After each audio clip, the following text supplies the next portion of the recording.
कहीं जमीन पे है तो मुझे दर्शन दे मालिक। मैंने कोई अस्पताल नहीं छोड़ा, मैंने कोई सियानो दिमानो नहीं छोड़ा। मैं ऐसे पड़े थे खाट पे जिंदा लाश। हम तरसते थे सब चीज को, हम खाट पे परे परे रोते थे। भगवान हम पे दया कर। संत रामपाल जी महाराज ने हम पे दया करी, हमें जीवन दिया। नमस्कार जी। नमस्कार जी। क्या नाम है बहन जी आपका? राजवती शर्मा। बहन जी आप कहाँ से आए हैं? सरस्वती कॉलोनी फरीदाबाद। बहन जी संत रामपाल जी महाराज से नाम दीक्षा आपने कब ली? 2009 में। बहन जी संत रामपाल जी महाराज से नाम दीक्षा लेने से पहले क्या आप कोई भक्ति साधना भी करते थे? मैं भोले की बहुत पुजारिन थी, बहुत पूजा करती थी भोले की।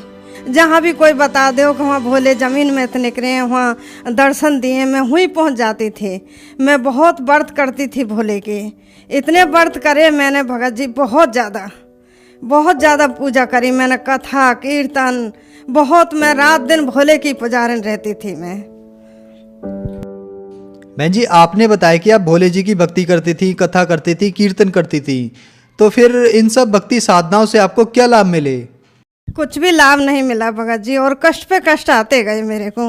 मैं बहुत दुखी सर, इतनी दुखी थी मैं कि मैं जानूं और परमात्मा जाने।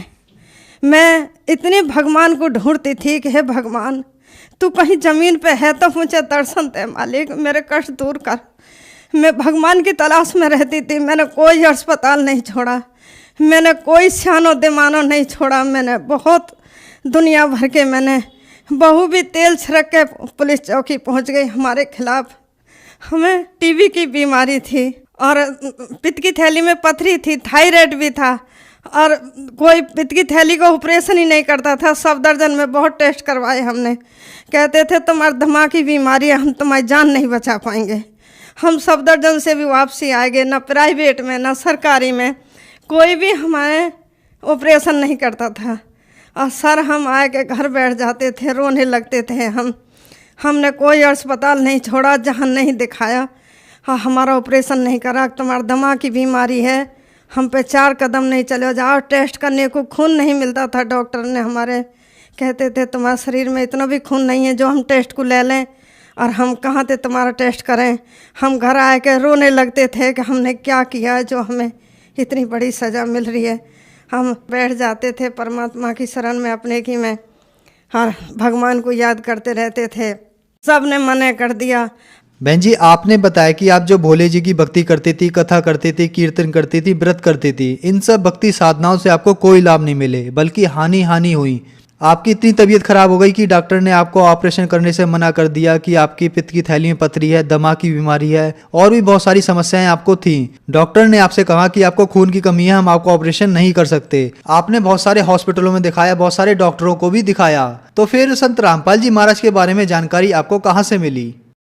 हमारी कॉलोनी में विनोद भगत जी रहते हैं, उनने ज्ञान गंगा दी। हमारे भगत जी ने पढ़ी वो किताब, पढ़ी भगत जी ने, तो वो बोले कि तुम यहीं से ठीक हो सकती हो। ज़मीन पे परमात्मा आए हैं। मैंने कि कहाँ के? हिसियार में। मैंने हम चले जाएँ कि हाँ चले जाओ। संत रामपाल जी महाराज के आश्रम में गए, दयालपुर में आश्रम था, वहाँ हम गए और वहाँ से हमने दीक्षा ली। बहन जी हमने सुना है संत रामपाल जी महाराज से नाम दीक्षा लेने के बाद उनके अनुयायियों को कोई ना कोई लाभ जरूर होते हैं, चाहे आर्थिक हो, शारीरिक हो, मानसिक हो या भौतिक हो। तो क्या आपको भी कोई लाभ मिले संत रामपाल जी महाराज से नाम दीक्षा लेने के बाद? बहुत लाभ मिले सर, बहुत लाभ मिले हमको, इतने लाभ मिले हमको कि बहुत ज़्यादा। हमारी जान बचाई मालिक ने, हमको मरे हुए को चिंता करा परमात्मा ने, मरे हुए को। हम ऐसे पड़े थे खाट पे जिंदा लाश। हम तरसते थे सब चीज़ को, हम खाट पे परे परे रोते थे। भगवान हम पे दया कर। संत रामपाल जी महाराज ने हम पे दया करी, हमें जीवन दिया। हमें मालिक ने अपने चरणों में लगाया और सतमार्ग दिखाया। मालिक ने हमारी बीमारी खत्म हुई। बहुत बीमारी थी हमारे सर, हमको टीबी की बीमारी पहले शुरू, फिर हमको पित्त की थैली में पथरी और दमा, और हमारे ये रील की हड्डी जो है का, इसमें हम पे खड़े हो कर नहीं चले जाता था, हम झुक के चलते थे। और हम आज संत रामपाल जी महाराज से ना हमने कहीं ऑपरेशन करवाया और ना कुछ, अब पथरी भी पता नहीं कहाँ चली गई, ना ऑपरेशन हुआ, और आज हम मालिक की दया से ठीक ठाक रहते हैं और परमात्मा की भक्ति करते हैं। और बहू ने भी हमें जेल में बंद करवा दिया था, हम पे तेल छिड़क के पुलिस चौकी चली गई, हमें बंद करवा दिया, और इतना बड़ा जाल था कि हमें कोई नहीं बचा पाता। संत रामपाल जी महाराज हमें हाथों पे ले आए, कुछ भी नहीं होने दिया। बहुत बड़ा जाल था, हम पे तो मर्डर को केस लगता। आज हम पे मालिक ने हमें ऐसा बचाया, संत रामपाल जी महाराज की ऐसी दया हुई, क्या ये लाभ कम है। हमें मालिक हाथों पे लाए, हमारी बहू पे भूत था, और भूत के वहाँ में तेल छिड़क के पुलिस चौकी पहुँच गई, हमें बंद करवा दिया, और हमें मालिक ने ऐसा बचाया। वहाँ के माँ बाप भी हमारे खिलाफ बोलने लगे बहू के, हम मालिक हमें ऐसे ले आए बचा के हाथों पे, हमें कुछ भी नहीं होने दिया। और एक दिन हम थ्री व्हीलर में बैठ के जा रहे थे, तो हमें वहाँ थ्री व्हीलर का पहिया लेकर के भाग गया, थ्री व्हीलर पलट गया, कई पलटा मार गया थ्री व्हीलर, और हम सबके चोट आई, जितने भी वहाँ बैठे, हमको इतनी भी खरोंच नहीं आई। हम संत रामपाल जी महाराज के गुणगान करते चले आए, हमें कहीं भी चोट नहीं लगी। उनके सबके काई के हाथ टूटे, काई का पैर टूटे, कई बैठे थे उसमें, और हमें कुछ नहीं होने दिया मालिक ने। हमारे भगत जी भी बहुत बीमार रहते थे, उनके खेत बेच दिया था उनके पिताजी ने, वो सोचते रहते थे बैठे बैठे, और जहाँ सोचने थे सिर में नस पे जोर पड़ गया, हुई नस में गराब पड़ गया। हमारे घर के इतने हालात हो गए। अपोलो नाम सुना होगा आपने, अपोलो हॉस्पिटल में 5 साल इलाज कराया था, सब्जी को काम कर कर के मैंने, और जब भी ठीक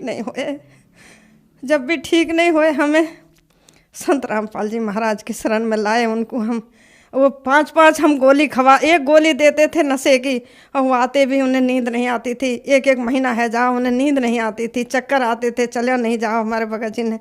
और संत रामपाल जी महाराज की शरण में आज वो एक भी गोली नहीं खाते हैं, और खूब नींद भर के सोते हैं, खूब भगवान को भजन करते हैं।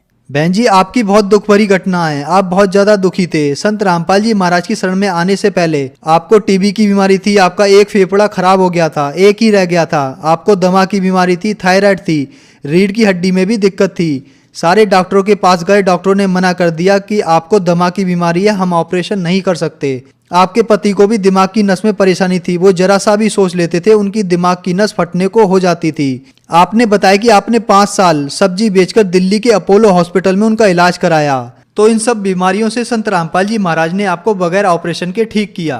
आपके पति को भी संत रामपाल जी महाराज ने ठीक किया। तो जो श्रद्धालु आज आपको देख रहे हैं, आप उनके लिए एक उम्मीद की किरण हैं। उनके लिए आप क्या संदेश देना चाहेंगी? क्या वो भी संत रामपाल जी महाराज से नाम दीक्षा लेने के बाद ठीक हो सकते हैं? हाँ जी, गारंटी से हो सकते हैं। हम प्रार्थना करेंगे अपने बहन भाई से कि संत रामपाल जी भगवान, उनकी शरण में आओ, अपना कल्याण करवाओ, जैसे मालिक ने मुझे ठीक कराया, आप भी संत रामपाल जी महाराज की शरण में आओ और अपना कल्याण करवाओ। बहन जी, संत रामपाल जी महाराज की शरण में कैसे आ सकते हैं?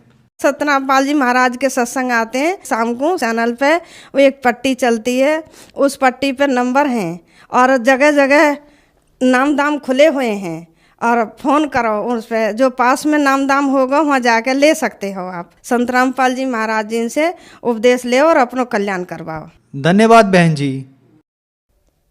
सत साहिब।